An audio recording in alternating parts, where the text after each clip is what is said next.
Ona görə Peyğəmbər buyurur ki, əgər bir kəs günah eləmədisə, onun üçün bir şeydən qorxuram ki, o günahdan da pisdir. Nədən qorxuram?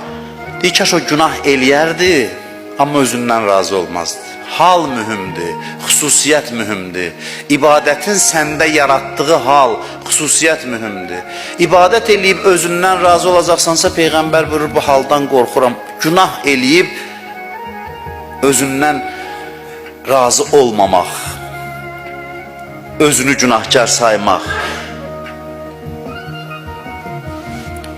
Ona görə də bəzən bizim başımız əməllərə qarışır, əməllərimizin təsirini şeytan alır bizdən, əks təsir verir. Qərar verilmişdir ki, biz ibadət eləyək ki,